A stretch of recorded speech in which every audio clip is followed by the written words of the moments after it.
Welcome to Season 1, Episode 20 of Digital Dissection, where we take a closer and possibly unnecessary look at our favorite properties. Today, we're getting cryogenically frozen and taking a journey to a really stupid future. We're going to be joined by Edward A. Havens III of the Film Jerk podcast to discuss Idiocracy, the 2006 Mike Judge film that showed us how bad society really can be. And before we get into talking about what plants crave, watch Ow My Balls and learn how a pimp's love is different from that of a square. We are Joe and Mark, two dudes who love talking about the future and how hilariously bleak it seems to be. After you listen to the show today, please visit our friend Edward A. Havens III of the Film Jerk podcast. Edward is a living movie library who is bound to teach you something about a familiar film or cinematic gems that have been lost to history. And if you just so happen to have gotten here by accident and don't know much about our show, try searching for us on all major podcast platforms by typing in Digital Dissection, a nerd podcast. If you're not following podcast websites, you can also find us on YouTube, Facebook, and Twitter by searching at Digital Dissect One. Our social media sites share more pop culture news and current information, so feel free to join the conversation. We once again can't thank Edward enough for joining us to break down a fun film and to share his wealth of knowledge, as he has many connections to the property.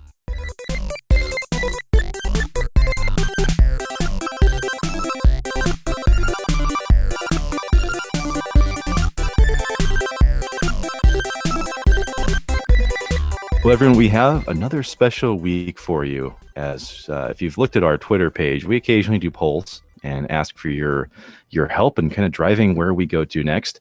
So today we're going to be talking about the Mike Judge film Idiocracy.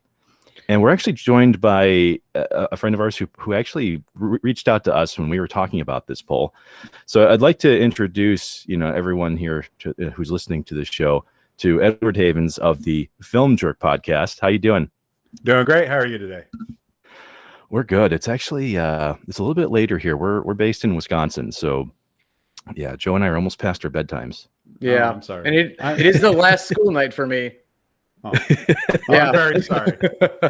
Oh no, it is not a big deal at all. Joe and I are both night owls, as you can tell by just how my eyes look more and more like raccoons every day. So do not feel bad. We're usually always up pretty late. Sounds good. But yeah, we're excited to have you on, though. I really do appreciate the time. And usually what we like to start off with when we're, joining forces with another podcast here, always love to hear about, your own story and how your podcast got started and to introduce you to, to our listeners here. If you could walk us through a little bit of your origin story. Okay, well, my name is Edward Havens. That's not actually my real name. I changed it when I was 18 to honor my grandfather, who was Edward Havens, and my great-grandfather, who was Edward Havens. So I'm Cool. I'm actually Edward Arthur Havens III. Ooh. But just because it's a long story, I'm not going to get into it. So when I was 5, my parents divorced. My mom was dating a guy who owned a junkyard here in Southern California, who wanted to be a filmmaker. You may have heard of the film that he eventually made called Gone in 60 Seconds. No.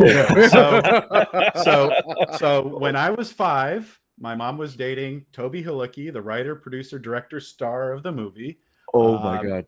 So if you've seen the movie, I presume? Yes, we have. Okay. So early in the movie, there's a scene where there's a wedding taking place, and there's a lot of the deals that lead into the rest of the movie are taking place during the wedding. My mom is the bride. Oh, that is so cool. Wow. And then in the next scene, Main Drain and another partner are walking through a park, and there's an establishing shot of a young boy wearing a Rams jacket and a Rams hat being chased by 2 girls.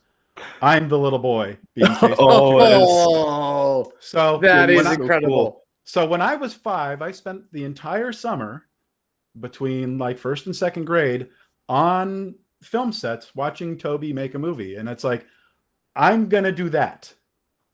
Yeah. And over the course of my life, I would go to movies every chance I got, whether it was junior high, high school. Me and my friends would go to movies 2, 3, 4 times a week, while we're doing our schoolwork and all that other stuff. So when I was 17, I graduated high school. I'm going back to LA. I'm going to break into the film business, and absolutely nothing happened. So went back home for the summer, got a job in a movie theater, and ended up doing that for 34 years, working at movie theaters. So during that time frame, I got to meet a lot of filmmakers, talk to a lot of people, learn a little bit stories here and there about stuff that you don't read about online or in film magazines before online. Mm-hmm. And so when I turned like 50 a couple years ago, I knew I wasn't going to be a filmmaker, but I wanted to use the knowledge that I had about these movies and process and the skills I had learned as a manager to find interesting things to talk about. Have you guys ever been to an ArcLight cinema or know about ArcLight cinema?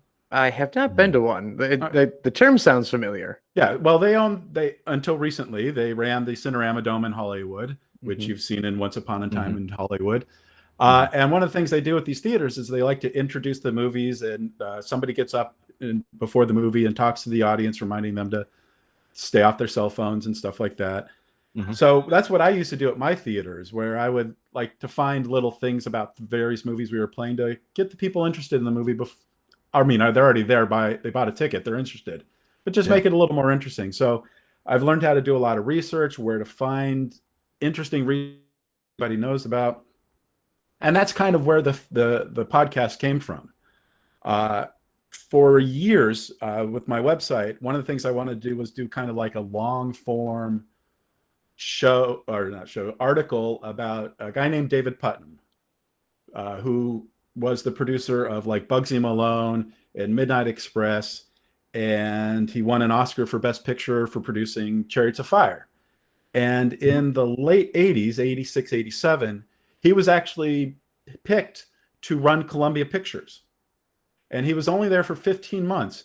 He got fired or quit, depending on who you talk to, before he ever even got to release his first movie. And the movies that he made at Columbia, it's like, this guy wasn't an MBA, he was a filmmaker.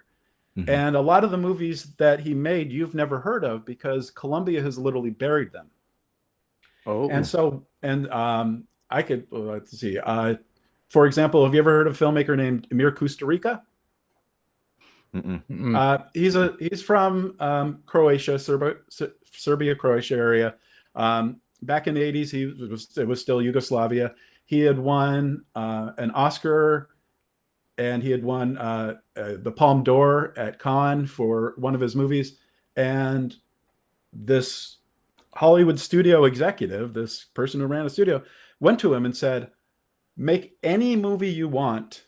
I will give you the money, and we will release it." And so he made a 2.5-hour Serbo-Croatian language movie about gypsies. The film is fantastic if you can find it, but because he wasn't thinking about what'll sell in America or what'll sell in Asia or what will sell in Germany. He was looking at bringing global filmmakers into the American market to make their movies and find a way to get them out there and find their audience.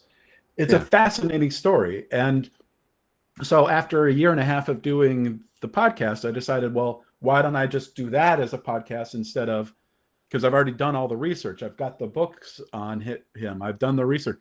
So I did a 4-part miniseries about David Putnam's time at Columbia. And he's now Lord Putnam, still lives in London, England. And I actually got an email from his office after I'd finished the series and said, if you would ever like to talk to Lord Putnam, he would love to talk to you about the podcast. Which freaked me the heck out, because that's not what I was looking for. I was just looking to introduce these movies you probably haven't heard of. Some you have heard of, like Ridley Scott's, God, now I'm blanking on the title. Someone to Love Me, or the one with, now I'm putting myself on the spot. I can't remember. But he made movies with Ridley Scott. He made movies with these great filmmakers. He brought Christopher Guest's first movie together called The Big Picture. But you've probably never heard of it. Yeah. Because And because yeah. because what happened is that Christopher Guest, before he became the Christopher Guest we all know and love with the mockumentaries, he made a straight on comedy about what it's like to be a Hollywood filmmaker in Hollywood. And the weird part is you've never heard of it, even though it was financed and distributed by Columbia Pictures, stars Kevin Bacon as the filmmaker and a whole bunch of other Hollywood comedy royalty. Because what happened is that the film got made, Putnam got fired, and a new executive, her name was Dawn Steele, came over from Paramount. And a lot of the movie that Guest had written was about the problems he had with Dawn Steele at Paramount trying to get another movie made. So she kind of buried the movie because she felt it was disrespectful to her. But you can find it out there. If you listen to the podcast, I tell you where you can find all these movies if you can at all. But for example, one of the movies that he made that eventually had to get sold off to another company was Bill and Ted's Excellent Adventure. Oh, yeah. But because all right. but after Putnam left, Columbia didn't know what to do with it, so they sold it to another company, and then that company went bankrupt, and they sold it to Orion, and Orion had this big hit.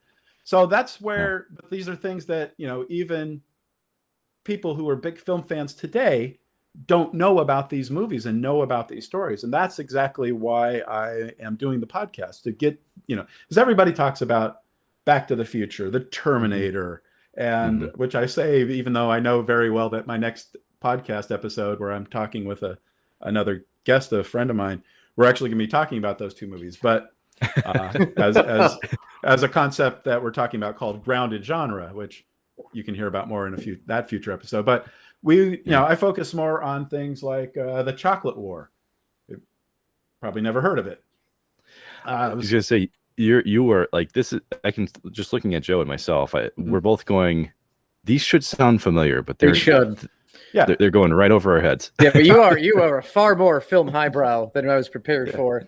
I was so glad that my idiot self recognized Bill and Ted. I'm like, oh yeah, I know that one. But this movie Chocolate War, it's based on a pretty famous novel that was actually banned at a lot of schools in the 80s because it was considered so subversive. And Keith Gordon, who plays Arnie in Christine, he took the money that he made from working with Brian De Palma on Body Double, Dress to Kill, and bought the rights to make it into a movie. He made this fantastic movie with Ilian Mitchell-Smith from Weird Science, and a lot of people you would recognize. When you're done with the show and you look it up, you're going to see the cast and you'd be like, how do I not know about this movie? But because the production company that made it, they literally made 8 movies in a year and went bankrupt because none of them were hits. And because this company buys that company, over the years, sometimes that nobody knows who even owns the rights to a certain movie anymore. And because the film wasn't a big a hit, a lot of these movies kind of fall to the wayside. And because I was in my late teens, early 20s, when a lot of these movies in the 80s happened, I was there, I saw them, I remember them. And so I want to share film history with people who should be aware of these, but they don't get talked about as much because what would you rather talk about? Back to the Future, which you've seen 50 times. I've seen 50 times and you're familiar with it and everybody has a connection, or a Chocolate War, which made like $300,000 when it released into theaters and it hasn't been out on video in 25 years. Nobody knows what to talk about because they've never seen it. So that's basically the genesis of the podcast. And it's becoming harder and harder to find specific things to talk about because a lot of it is now you have to go really deep into the history of research. And one of my favorite places to research is the Academy Library in Beverly Hills is still closed because of the pandemic. So it's like a lot of the things that I want to talk about and want to do the research on, I can't do the research. So I got to find other things to write about or talk about, which now I'm going to Back to the Future and Terminator because the well is starting to run dry. Well, the parallels to what you mentioned are pretty strong with Idiocracy as well. Yeah. From a conceptual, from a concept standpoint, to execution. And so one of the things we like to do on this show is actually similar, but we tend to tell a little bit more of that history that can be missed, but most people just, maybe they don't care to dig that deep. We've used this example before where we talked about Joe's credentials with Star Trek and how he has a master's degree and all these accolades, and I have a 2-year degree that I never finished, right? So Yeah. I would say from film knowledge, you've got that master's degree and we've got that 2-year degree that we're haplessly trying to finish here. But when it comes to Idiocracy, once again, these in routes that you've talked about and the history behind it, it involves a lot of those same topics, Yes. whether it is, like studio interference or burying a movie, right? And it is so odd that happened to Idiocracy. I mean, it's a movie that literally got buried because of sponsors who weren't happy with the representation that they had in the movie, right? Correct. So just looking at a couple of the folks that they managed to convince to get into this film. I mean, we know for a fact that, for example, like Carlton Cigarettes and Walmart absolutely refused to be a part of it. But the ones that did make it into it would have been, Carl's Jr. We've got a parody on American Express, which I think they called America, like UHH America Express. But yeah, America. Yeah. Yeah. So the ones that did make it into it, they weren't depicted in the most intelligent way, especially if you were H&R Block, or any of these tax or Starbucks. Yeah, Starbucks definitely got the short end of the stick there for representation. Well, just a quick sidebar. One of the titles that the film was working on before it finally became Idiocracy was actually America. Yeah, exactly. Yeah, the working titles they used was America. There was I think 3001 was another one. Yeah, yeah, and so this film did have a bit of a hard time getting even from the starter's pistol, right? Like there was no starter's pistol. We've talked about Fox a couple times on this show, mainly with TV series and how most things only get to one season if they're fortunate. Yeah. In this case, though, based on the pressure from the sponsors who didn't like the way that they were depicted, which is one of the reasons why people think this may be why Fox didn't distribute this film at all. That's one of the things that I didn't really know about the first time I saw this movie, because I was one of the people who actually bought the DVD, when it was $5. But you actually have a much closer connection to this property that we really wanted to hear a bit more about. Okay. So back in 2003, a website like mine, filmjerk.com, got a lot of its information from casting notes, which are brief descriptions of movies or television shows that are being made, along with descriptions of the roles they are casting and when shooting was about to begin. And sometimes there would be a link with the casting notice for potential actors to download sides for the roles, sides being a couple of pages from the screenplay to help the actors with their auditions. But every once in a while, they actually had a screenplay for the movie available, but you'd have to pay $10 for it. So I'd enlist various friends not associated with the site to buy the script. Then they'd email me a PDF copy and I would PayPal them the $10. So one day, late 2003, like right after Thanksgiving, maybe before Christmas, there was a casting notice for a movie called 3001, which in and of itself is not all that descriptive a title. Mm-hmm. And had I not noticed that Mike Judge was listed as a director and co-writer, I would have definitely been and just passed by it. And sure enough, it was one of the movies that they had a whole screenplay available. So I got the script, I sat down to read it, and outside of Steven Spielberg and Scott Kramer's adaptation of A Confederacy of Dunces, I have never laughed so hard while reading a screenplay. And between like 2002 and 2005, I read 200-300 screenplays and maybe did script reviews of 100 of them on my website. So I wrote up the review for the screenplay, and it was like, I'll see that someday. But And the movie came together actually very quickly. The casting notices were published in December 2003, and they were already shooting the movie 2 months later, which is usually a sign of a director not needing a whole lot of rehearsal with his main cast. He kind of maybe knew who he wanted, and he got what he wanted, and they got into it actually very quickly.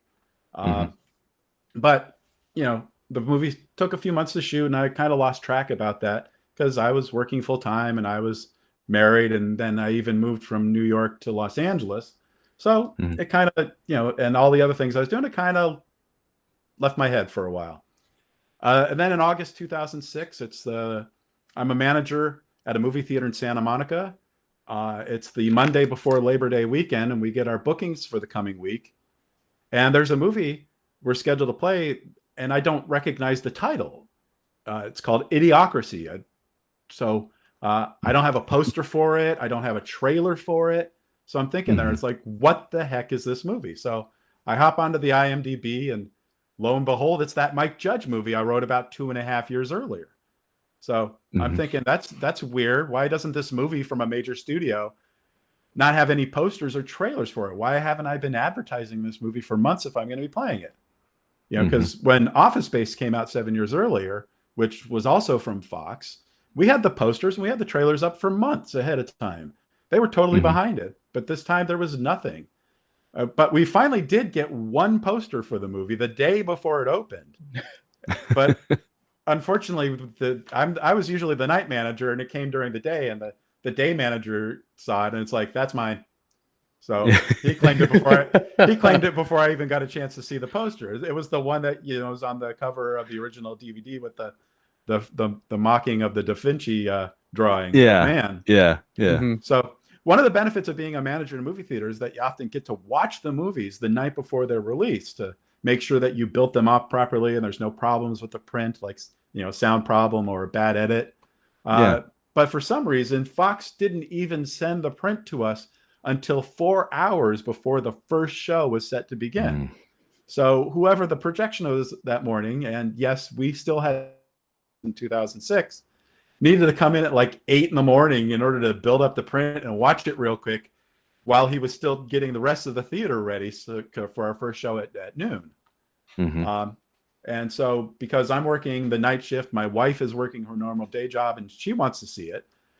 We didn't get to see it until like 2 or 3 days later. So, and then that first day, that Friday that it opened, I get to work around 5 o'clock. The first thing I do was look at the matinee grosses for the movie so I can kind of see how busy we are with things. And Labor Day weekend's usually not that busy of a weekend because people are going to the beach, they're going camping. It's that last weekend of summer before the kids go back to school, and you kind of have to get back into the grind of things. You're barbecuing in the backyard. But at the theater, when you're playing movies that are mostly several weeks old, and the new films that open are usually bad films that are dumped by the distributor. So the numbers for Idiocracy were bad, which was not that surprising because, you know, we had no trailers. We had no posters. And if you opened up the LA Times, they have a section in the Times called the calendar section, which is where all the movie ads and all the display ads for the theaters telling you the shows and the show times are. And usually a new movie will get a full page ad, or sometimes 2 or even 3 pages ad, depending on how popular they expect it to be. Except the ad for Idiocracy in the LA Times was a quarter of the page, which was also very strange. Oh, this is like the equivalent of like getting an eviction notice in your basement cupboard. Yeah, something like that. And then at the start of the story, your house gets knocked down and you had no idea it was coming. Yeah. And so at the end of the day, 5 shows, we did like $500.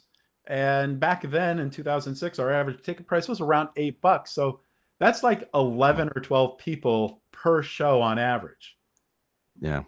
Which is not good for a new movie, especially a Mike Judge movie. So the next day, my wife and I went to go see the movie in the matinee show. And one of the nice things about working in a movie theater is you get free movies. So as long you still have to pay for your popcorn and your soda and your candy, but at least you get the movie for free. So as long as there's room in the theater itself, and lucky for us, there was plenty of room in the theater. There was only about and the theater I was playing in, it sat 180 people, and there was again there was maybe 12 or 14 people in there. But those of us who were in that theater, we laughed our butts off.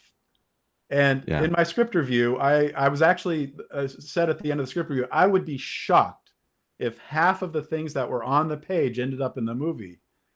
And I kind of already know what's going to happen next because I've already read the script.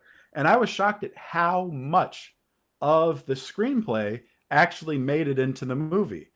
There was only like one scene that I remembered that didn't make it into the final movie. When Joe and Rita are in the suspension chambers, the base closes down.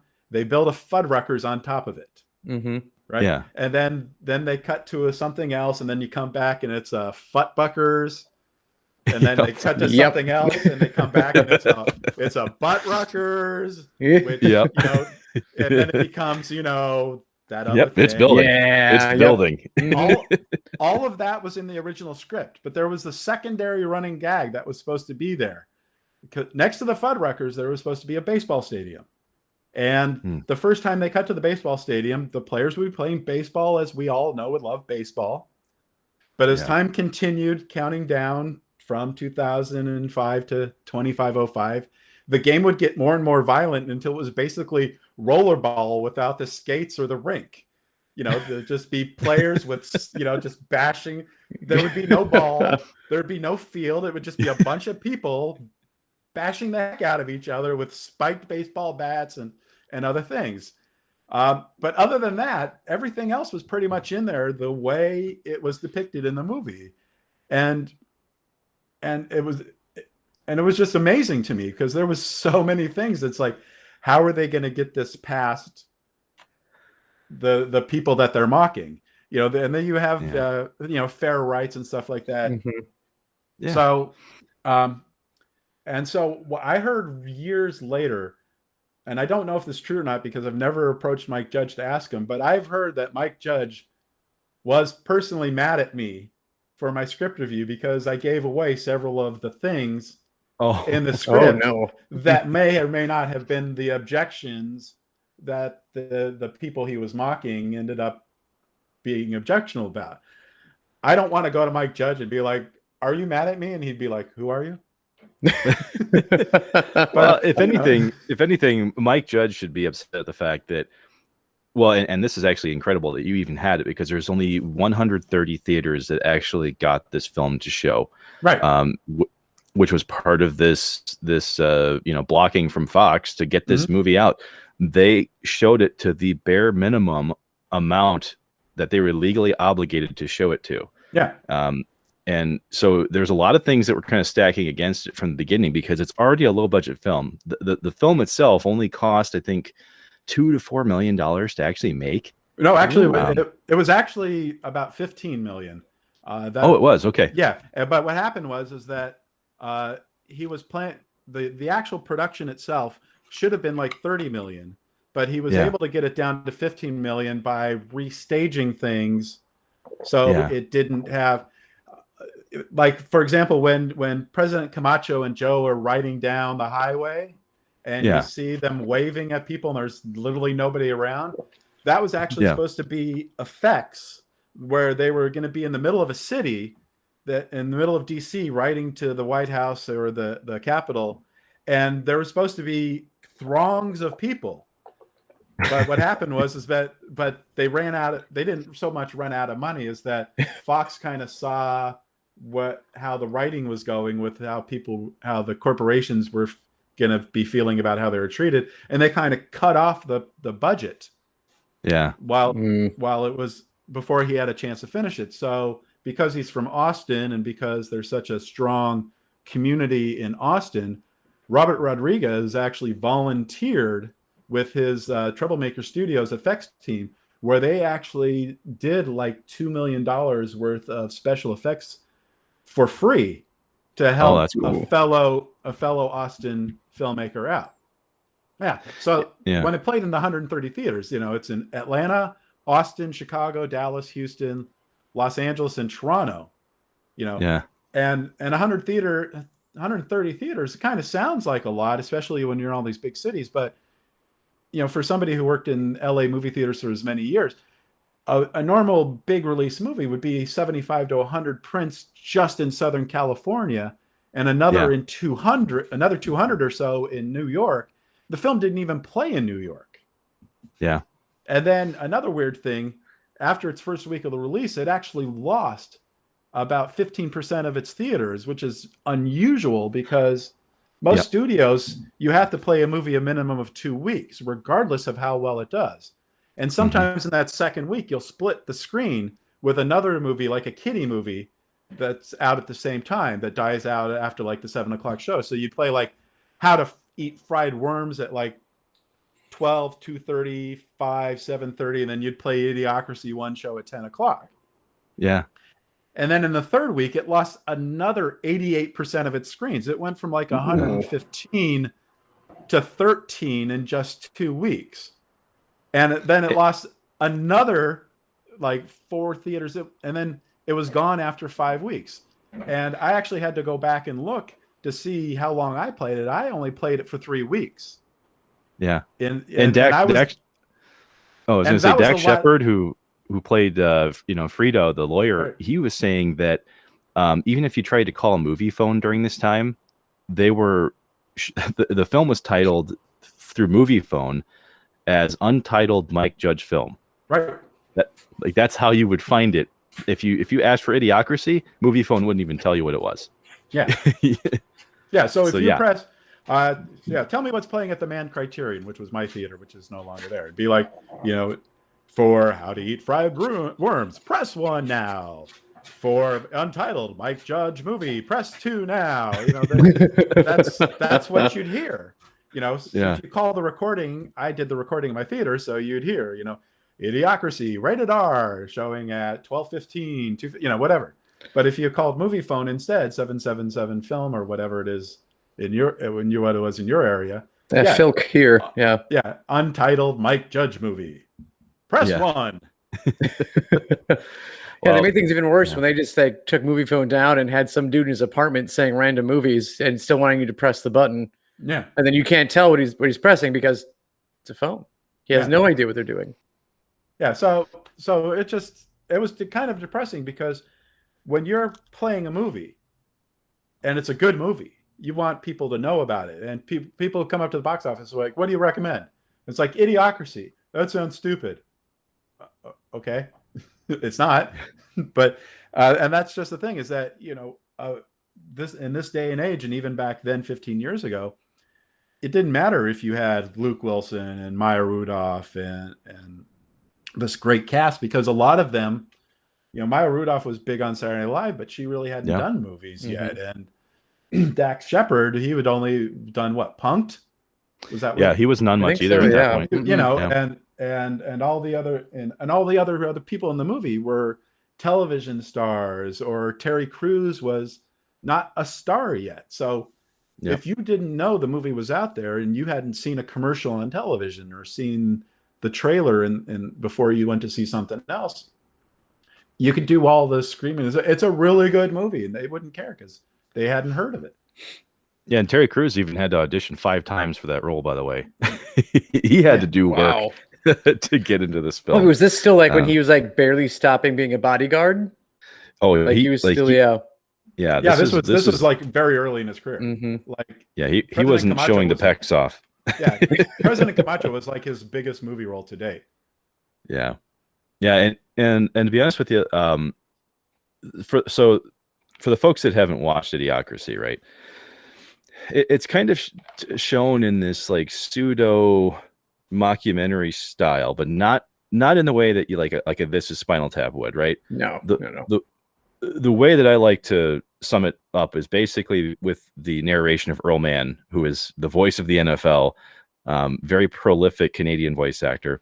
And he kind of sets the tone for this film, right? It's a Mike Judge film.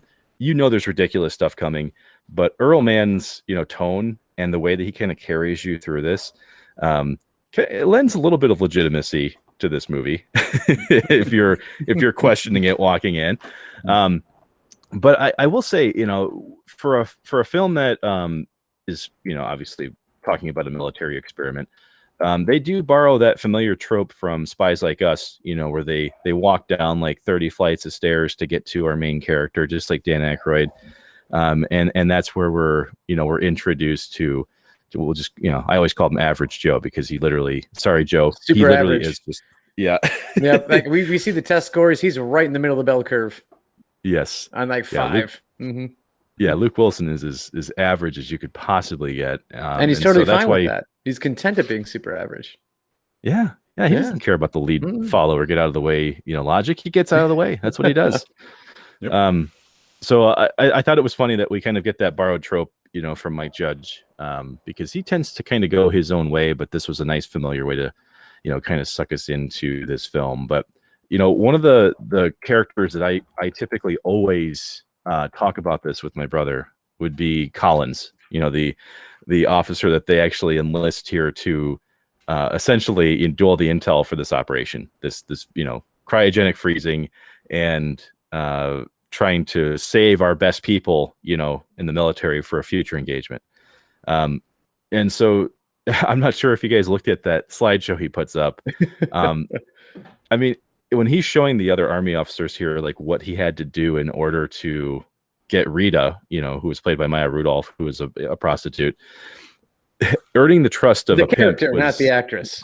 Not the actress, not the actress, but earning the trust of the pimp was probably one of the funniest moments in this movie. I'm not trying to detract from what happens next, but the line, "A pimp's love is very different from that of a square." I mean, I lose it every time I see that. But just the sheer amount of slides he did, I think there was like something like 30 different slides of him hanging out with the pimp and partying. Yeah, with Upgrade. And with Upgrade, with 2Ds for a double dose of pimping. Yeah. And so I just thought it was hilarious that they put that much time just into this ridiculous reasoning for, why it took so long to get these people for the experiment itself. But so Edward, just to give you a heads up on how we do this, we find ourselves kind of covering this neo-retro area of the late 90s, early 2000s, right? There's a lot of stuff that kind of got missed here. And so the general vibe of Idiocracy, I think a lot of people didn't even really know about, as it's a parody of, modern culture back in 2003, 2004. Right. And so what I found really funny about this, though, was that as they're kind of going through the societal changes and how we're already seeing intelligence kind of go down and we see other things become more prominent, right? Right. Specifically, we've got hair loss and penis enlargement as the most important focuses here for modern society.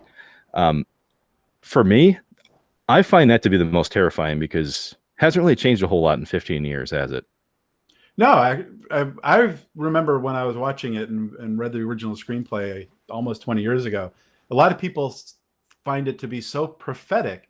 And for many years, I kind of argued against that because for me, it was my mind was prophetic was something like somebody who comes up with an idea that is so wild and so outrageous that there's no way that it could actually happen.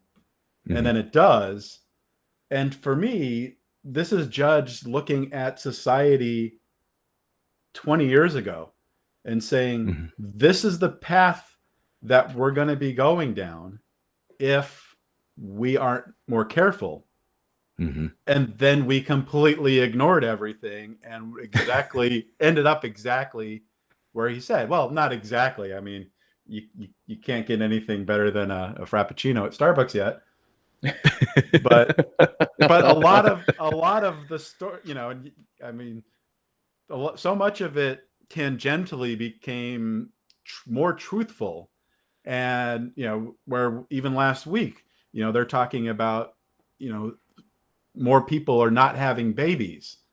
And then except for, a certain segment of poorer populations where, they're still having an uptick in births while everybody else is going downward, where even a couple days ago, China announced that they're suspending their 2 children per family rule because there aren't enough kids now in China to keep the country populated to where they want to be in terms of production 20 years from now.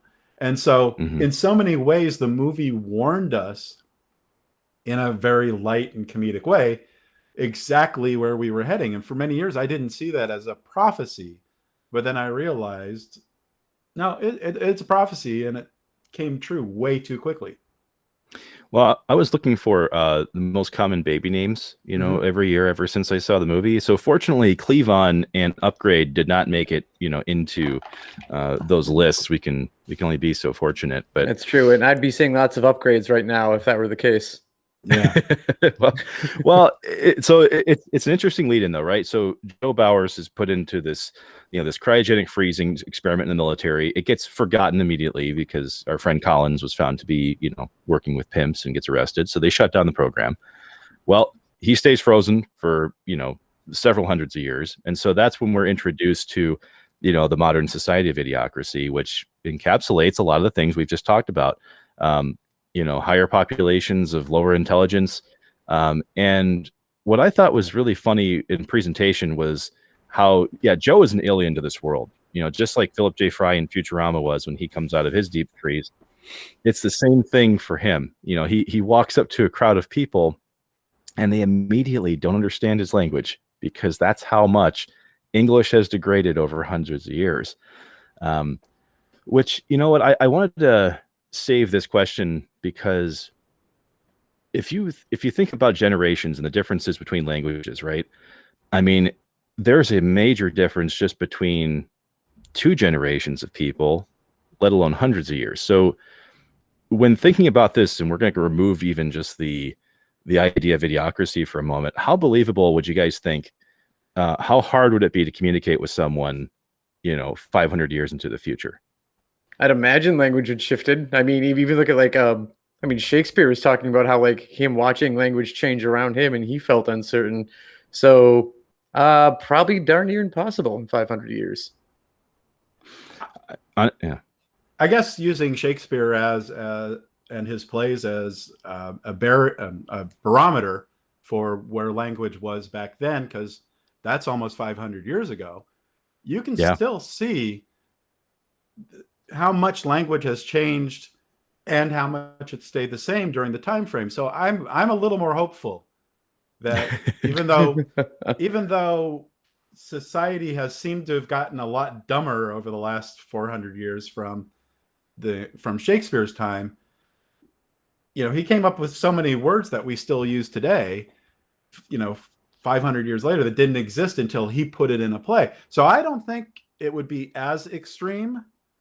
But that's just me being ever so hopeful, because I would fear of how much society degrades over the next 500 years if things continue to head down. I don't even think humanity would make it 500 years if things kept going the way it did.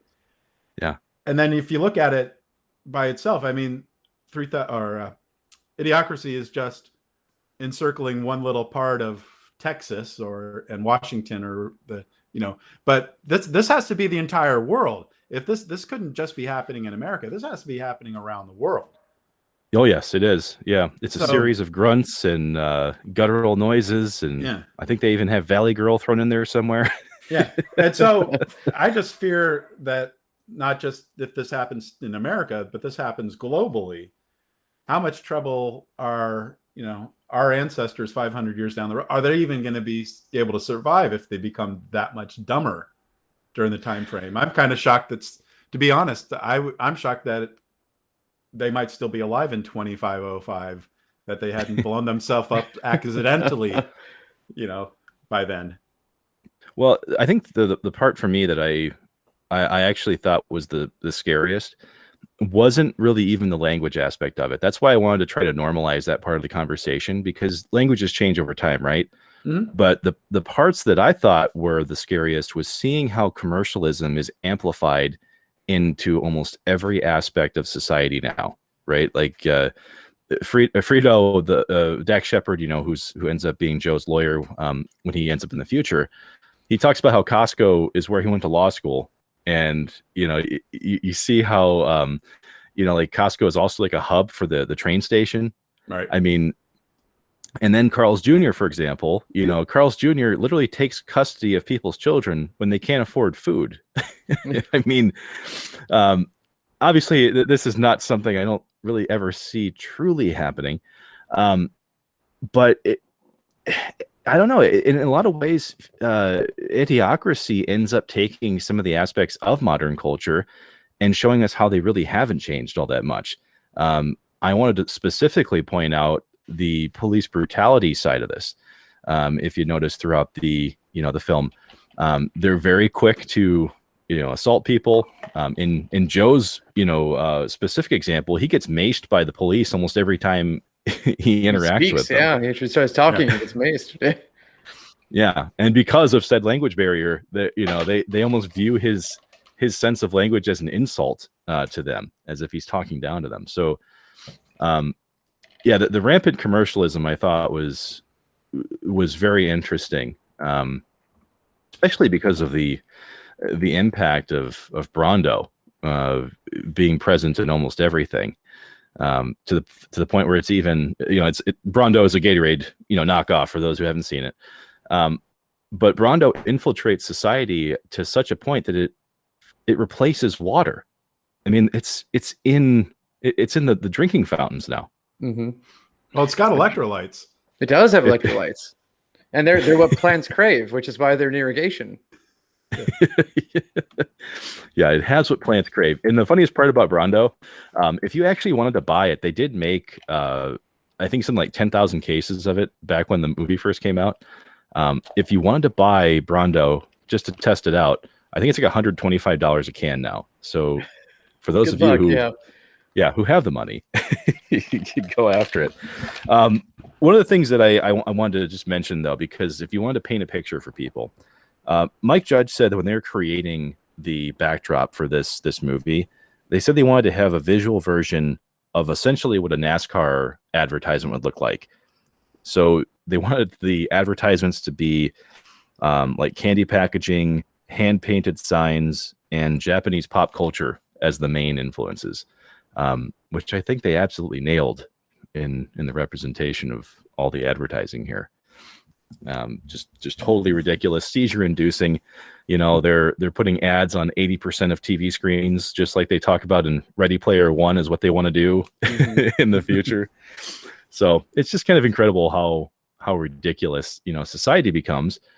But once again, I'm looking inward here, right? We talk about how ridiculous society became here. Really, all it did was amplify the sensationalism that we have in today's society. I mean, you already mentioned the restaurant side of it with their naming standards, but I'm referring more to things like Ow My Balls, the reality TV show that they show where the main character just keeps getting hit in the balls every few seconds.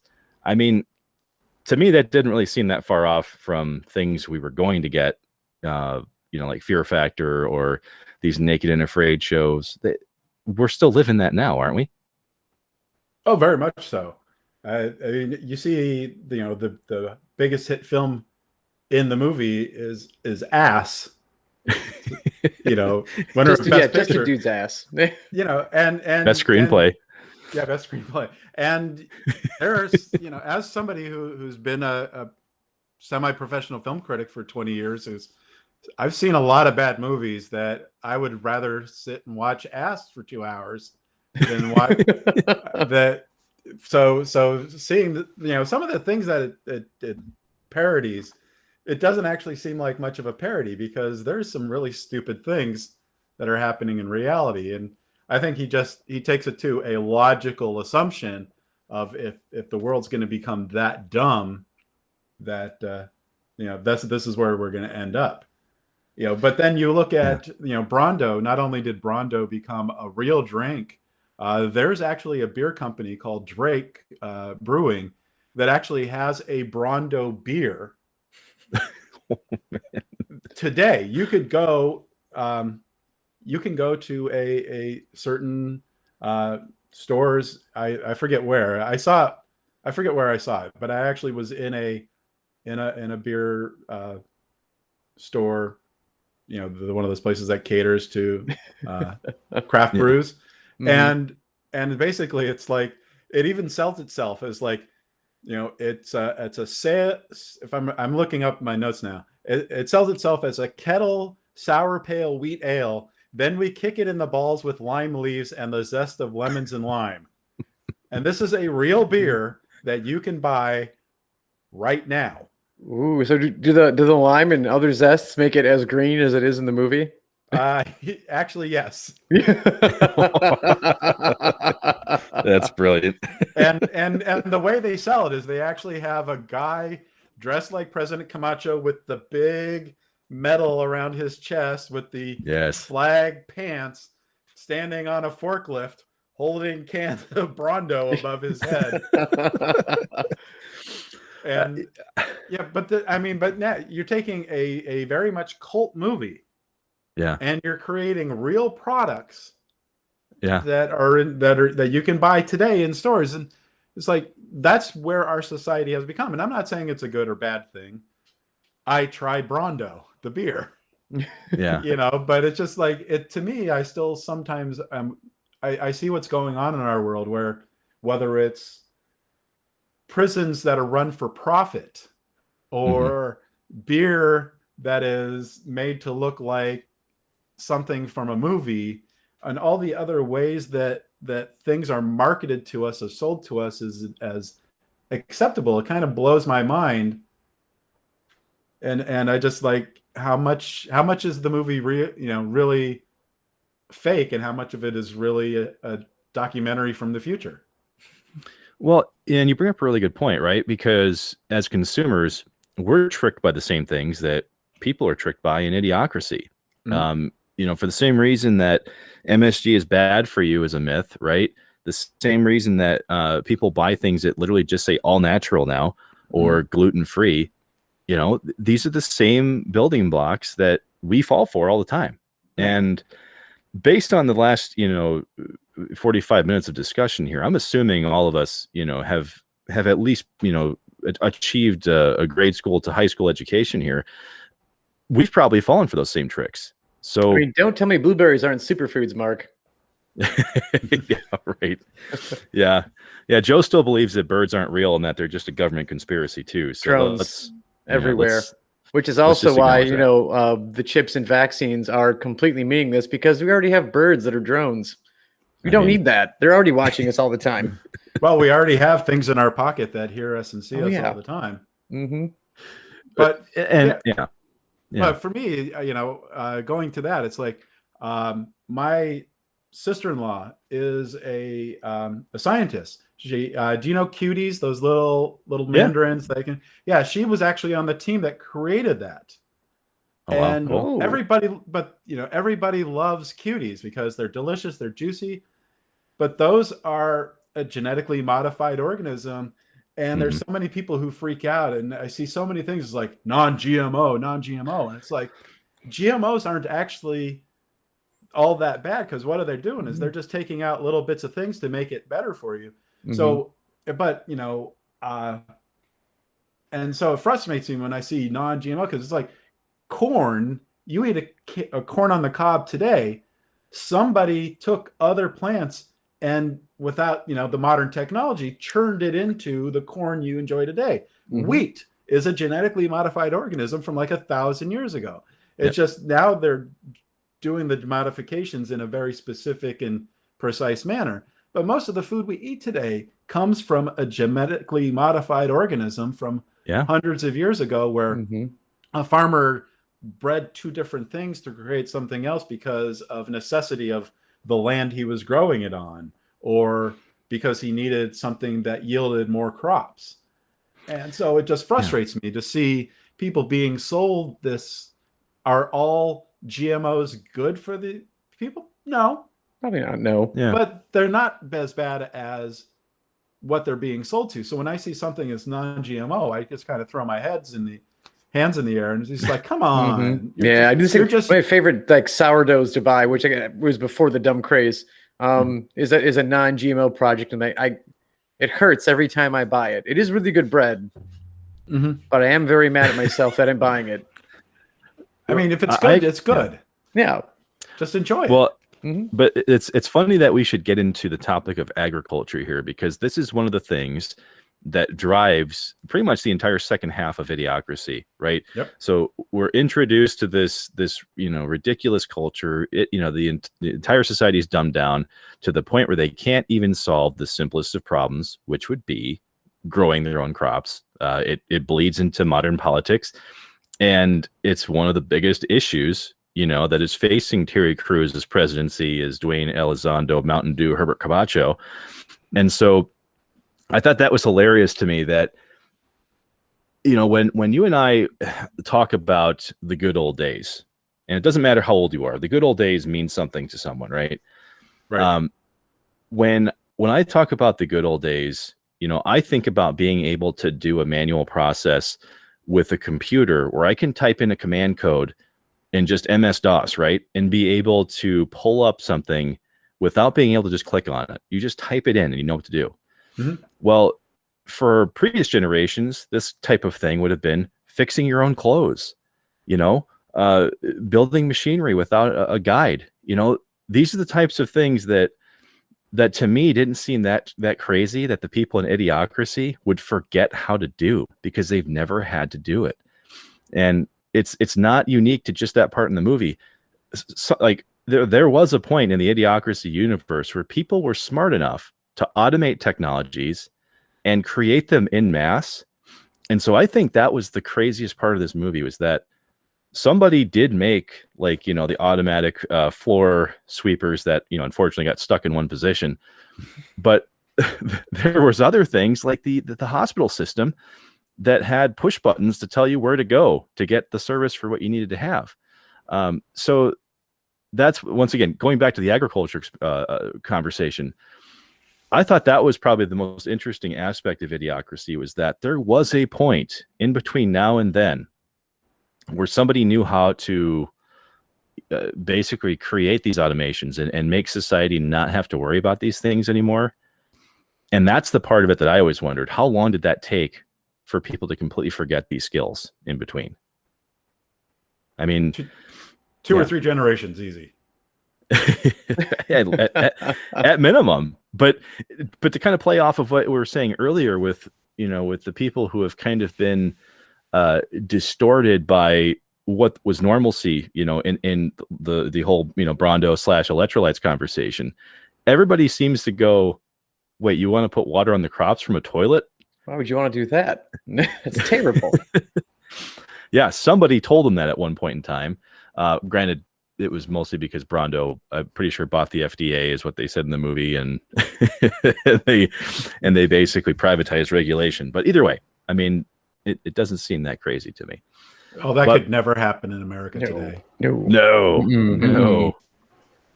How could it? I mean, honestly, I thought the most damning aspect of Idiocracy is the fact that we really are just seeing the problems of the future that we already are facing today. Yes. Yeah, it's like Dippin' Dots, Mark, your favorite. Oh, Edward, I just want to let you know this is another private battle that we reference on the show. That's okay. I don't believe in Dippin' Dots. I just don't. I think they're a ridiculous confection that no one needs. I don't disagree with you there. But as a theater manager who has previously sold Dipping Dots, Dipping Dots sold enough where they helped my commission as a theater manager. So I am not going to knock Dipping Dots and the people who enjoy them, because the people who enjoy Dipping Dots really like Dipping Dots. Yes. Just like people who love Twizzlers really love Twizzlers, and I will never understand that, because to me they're worse than the wax lips with the little for Halloween that people, it's like, I love my red vines, I cannot stand Twizzlers, but I've sold enough Twizzlers in my life where it's put money in my pocket. I'm not going to complain about it. I took a bite out of those enough times where I think after the fourth or fifth time I was like, you know what, probably can't eat these anymore. But so if you love your Dippin' Dots, more power to you. Oh, yeah, you do you. Well, I guess we try to keep things as spoiler free as we can on this show, just in case someone hasn't seen this yet. But what I would like to get into a little bit here is, do we think this is where we're headed? As a world, not just as one nation here, because when we start to look at the issues of today, and we're looking at the concept of megacities here, not to be confused with the megacities in the Judge Dredd property that we just covered a few weeks ago. Yep. Way to kill my hopes, Mark. Well, rose him right up and then knocked him right down. Well, megacities are now referred to as having populations of 10 million people plus, right? And the issues that they're facing right now are the exact same things that Idiocracy faced. Is like their number one issue is just managing their trash. That's what we're already seeing across the world right now. And so looking at the sensationalized news too, you remember seeing the bodybuilders, and I think they had women wearing corsets on their news stations as well. Honestly, I think we've already got that one checked off the list too. Correct me if I'm wrong. I mean, I've seen my fair share of South American weather women to know that is definitely a true statement.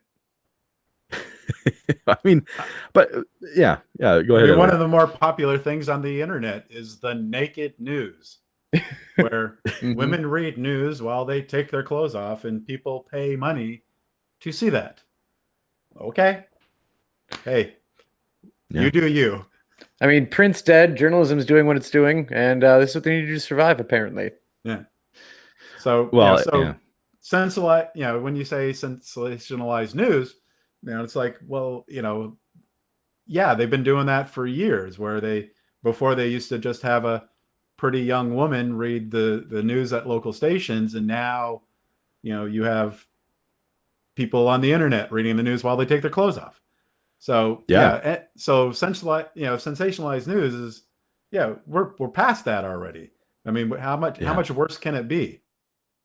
And then in a mega city, I'm LA born and bred, raised here, lived here most of my life, outside of a few years in New York, and while my wife was attending Berkeley. But I remember when I was younger, there used to be a divide between Los Angeles and San Diego, where there would be nothing for 30 or 40 miles. My wife and I just went down there a few weeks ago to see some family, and I can't remember more than 2 miles of that entire 100-mile trip where there was no housing and no strip malls and no car dealerships, where it really is LA and San Diego are pretty much about to become one gigantic city, even though, with 18 different area codes for their phones. But there's almost no separation anymore, where it's all just one big area, which of course Demolition Man told us was going to happen. Oh, of course. 10 years before. San Andalus? Yeah. Taco Bell is taking over. Just wait. It's going to happen. Yeah. And so but that's just something that it's happening, where we now have cities in Asia that are 30, 40, 50 million people. And it's just where a bunch of smaller cities just kind of became one gigantic city. So is this where we're heading? No, we're already here. And you're dead on too, because I lived in Southern California in the mid 90s, and we were a road trip family. We were constantly on the road. So, for us, the routine was to drive from, essentially Barstow up to Victorville, and trying to figure out, okay, how do we stay sane on this 3-hour drive, right? We made that very same drive, like you mentioned, from San Diego to Los Angeles. And it's like, what do you even do while you're, waiting in between getting to one, getting from one destination to the other? And so, that was something I started to do the math on too, because, Joe and I live in Wisconsin. Madison is our state capital here. Right. And it's the same idea, even in Wisconsin. We're starting to see, like Madison as a city expand into these outlying areas to where there's very little, blending anymore. It's just one big city. Yeah. And so, I definitely think we're already there, especially in a day and age where we're seeing consistent droughts every year. I mean, you guys, brownouts better than we do, here in in Wisconsin. Yeah, we know a thing or two about brownouts. We got Governor Schwarzenegger because of brownouts. And one day, President Schwarzenegger, so you can get that memorial library that we saw in was it? Yeah, Running Man. No, Yeah. Running Man. Yeah. Yeah. Not Mhm. really, man. Yeah, but Yeah, but that's the thing is that I mean I want to go to Japan someday. Japan's so big. I think it's last time I read it's got more than 38 million people in just Tokyo. In just yeah, Tokyo. And Tokyo's, it's like, how do they survive? Because it's not that big of a nation. yeah. And Probably, so I look, yeah, and then so that's one of the things that I worry about for future generations is where you see the start of Idiocracy where it's just this giant trash heap that eventually collapses, and that's how Joe escapes from cryogenic freeze.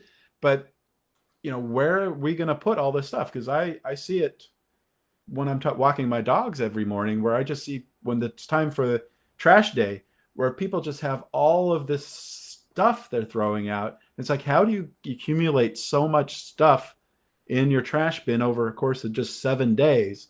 And then yeah, multiply that by millions and millions of people in Los Angeles, and then millions and millions more in the outlying areas, and then 300 million people all across the country.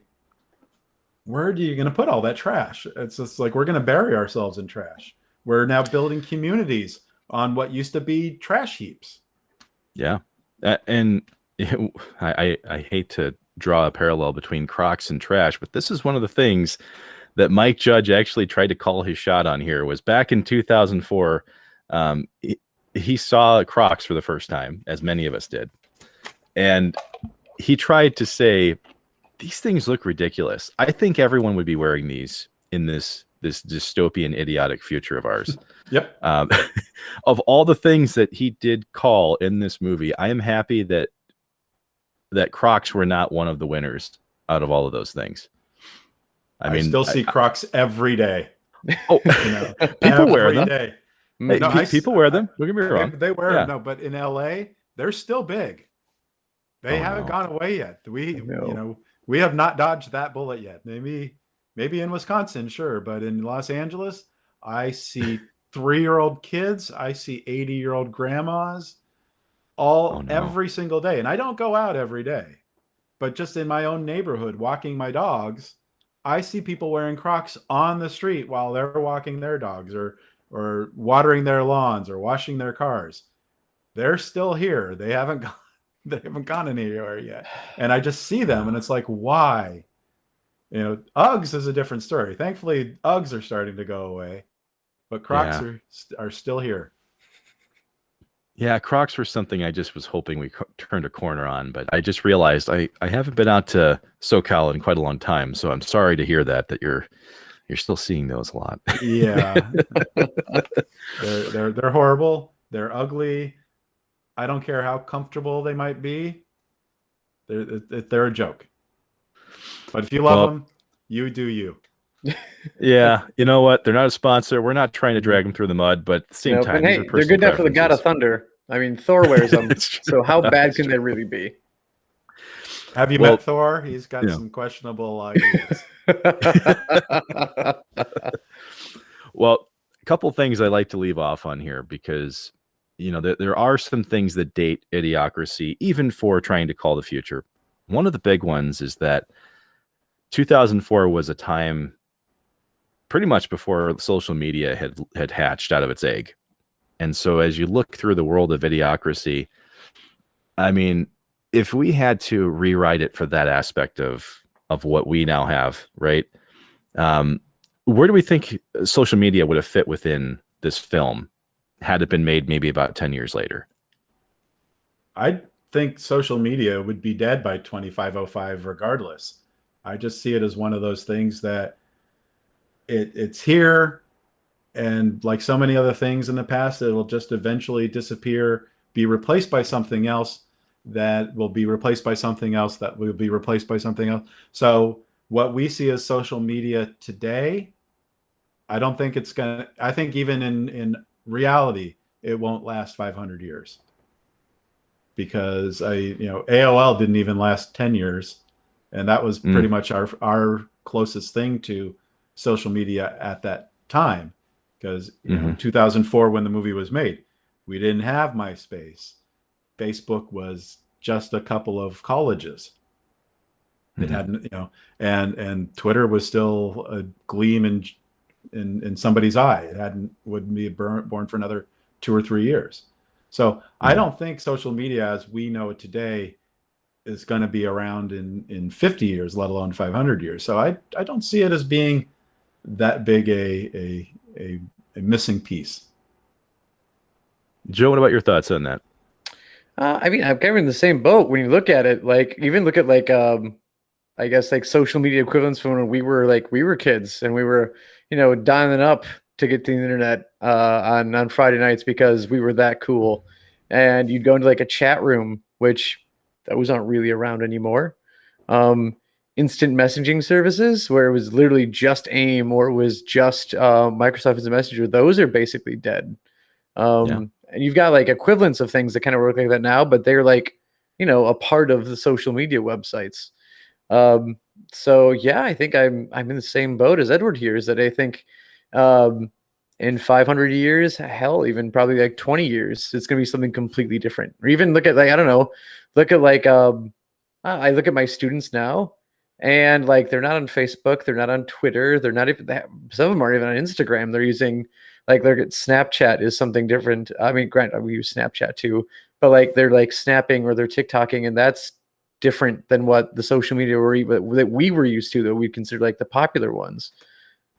So yeah, I think it's gonna continue to change, and social media will just be something different. And who knows, maybe it'll just get sucked up into the machine, where it's going to be some sort of like corporate thing that's around.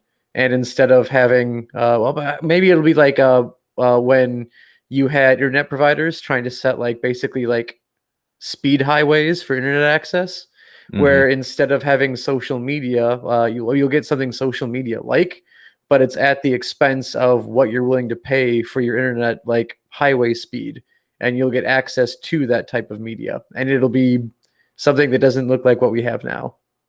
Yeah, like I remember when I first got on the internet back in like 93, 94, we didn't have URLs. We had Usenet. Do you remember Usenet? Oh yeah, I do. So one of the first things that my experiences with the internet was, rec.arts.movies. And that's where actually I met Drew McWeeny. He and I were administrators on the Rec Art Movies Usenet, because that's what we were using before there was an Ain't It Cool News or Dark Horizons or any of the websites where you got news then. I mean, and even then, look at all the websites that when you were growing up, how many of them still exist? Spacejam.com. Yeah, one of the hanging few in there. but even they've even changed. They even took that and put it in. Now it's hidden inside the new Space Jam experience. But do you remember Corona's coming attractions?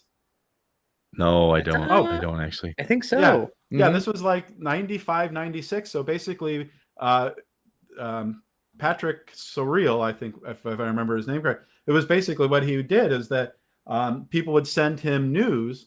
And so if you wanted to learn about the new Star Wars movie, there was a page that had all of the rumors and confirmed entry. So it was basically like a Wikipedia in 1996. And the ways that I remember Corona is because I actually contributed a lot of information to Patrick at the time. Ain't It Cool News? I was actually one of Harry's earliest spies. I'm not going to tell you which name it was, but I didn't do it very long because, I'm glad I'm past that. I'll just say. Got too hot. It got too hot. Yeah, but that's eventually why I created my own website, Film Jerk, was because it's like, why am I feeding all of this information that I have to all these other websites when I could do it myself? Yeah. And then I discovered just how hard it is to actually run a website. Well, outside of the social media conversation, within the legal system and the political system that we see in Idiocracy, this is one of those things that gets I mean, absolutely dissected to the lowest possible levels, mostly because of the parallels that people have been drawing to, President Camacho, President Trump, and how, how the two are very similar in their presentation, right, and how they behave. The question that I kind of got out of doing the political comparison here, and we don't want to get into the weeds too much because that's not what our show does, but we've talked about sensationalism quite a few times, and in the movie we see how politics and the law is basically just people yelling over each other, which to me doesn't really seem like it's all that different from modern politics, just to be completely blunt. But I guess in terms of the reality of where politics could go and how we've seen it, basically evolve or devolve rather in Idiocracy. Does anyone want to call their shot on what they think will happen in terms of trajectory here? Do we think we careen closer to what we see, or do you think we somehow, retain a level of class within our political, sphere? I don't see that happening at all. I mean, when you see what's happening with Marjorie Taylor Greene and Madison Cawthorn and Dan Crenshaw and where they're just spewing out things that we know are not truthful because it keeps them their name out there, and it entertains a certain segment of the population. I think that we're already 80% to where Idiocracy is in just the 14 years. So if you look at Idiocracy, you have to remember Idiocracy is before Obama. We were still in the second Bush era back then. And to see how much reality has changed in those times where, we had hope when we had Obama, and now you see what's just happened in the last 4.5 years, where things have degraded so badly because we lost the class that we had. I'm not saying that Bush was a classy guy, but compared to Trump, he's Obama. I mean, he's definitely somebody I would want to invite over for dinner anytime soon. But I mean, it's total truth though, and this is something that I wasn't even really sure if I wanted to ask the question because of how realistic modern politics really was. There wasn't really even a comparison for me watching Idiocracy again, because I don't think really anything has changed. We're just as sensational. The House of Representing, as they called it in Idiocracy, is really just a pulpit of people yelling at each other.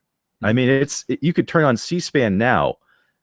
It's not nearly as spirited because they're mostly elderly people, but still, it's the same idea. You've got people who are just shouting over each other. And so of all the things that I was hopeful for there to be like a huge contrast here, really isn't. I mean, the political sphere is just the same as it is, now as it's depicted in this movie. Yeah, but I mean, I remember back in the late 2000s, while Bush was still president, and then when Obama became president, where there was a sense of decorum. And, this is a ridiculous question that I wanted to leave off on, but I thought it was thought-provoking enough. Will we ever replace water with something like Brawndo? No. I don't think we'll ever become that stupid. Oh, I hope and pray that we don't. Red Bull, maybe. I've seen Joe drink Red Bull. Next year. Yeah, I've seen Joe drink enough Red Bull to where I could believe that a little bit. But tell you what, Edward, this was great. I actually didn't even know about your Gone in 60 Seconds connection before you came onto the show. So you have been a treasure trove of knowledge from the film industry and your personal connections to it. So we can't thank you enough for joining us there. But we like to give you a few moments to talk about yourself, before we sign off, and what's coming up next, for the Film Jerk podcast. Well, the next few weeks, I'm planning on shifting the tone, where I'm trying to bring in, I've never had guests on my show outside of one time when my brother-in-law was visiting from Washington, and he's very film knowledgeable, and he's much younger than I am. He was because we. But I wanted to have a conversation about, because I'm 53 and he's like 34. So I wanted to have that conversation about how the new generation sees 80s movies versus somebody who grew up in them. Because he was born at the fairy tale end of it, while I remember the entire thing. And so for I'm trying to get, I'm in talks with several filmmakers, including someone who is a writer on a recent #1 hit film, playing in theaters. I'm trying to get somebody who's written and directed a number of cult films over the years. I don't want to give any names, but I've already gotten their agreements. I'm going to be talking to a screenwriter who now is a teacher at one of our schools down here in Southern California, who teaches screenwriting. And he's a second generation screenwriter. His dad was also a screenwriter who wrote a number of great movies. But basically what I want to do is I want to bring in more people into that conversation than just me, because as much as I do love to hear myself talk, even I get tired of hearing myself talk sometimes.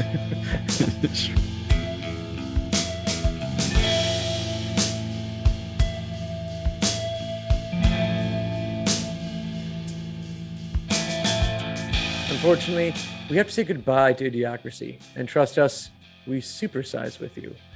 We hope you enjoyed getting to hear about the rich history of the film and how it's almost a cautionary tale should we focus too much on penis enlargement. As we mention often, please comment, subscribe, and leave a review. Not only does it help Mark get a good night's sleep, but it increases our chances to get noticed across the internet. We love to keep making content for you, and this critically helps us to continue. Hey, do you miss video games? We do too. It's been a while since we dug into one. We couldn't think of a better way to revisit the games that made us than by exploring the lands of Hyrule and mapping out a history of the Zelda series. There's so much content here that we're actually bringing someone along to help us, a new co-host, who we'll be introducing next week, so stay tuned. And until next time, keep on dissecting.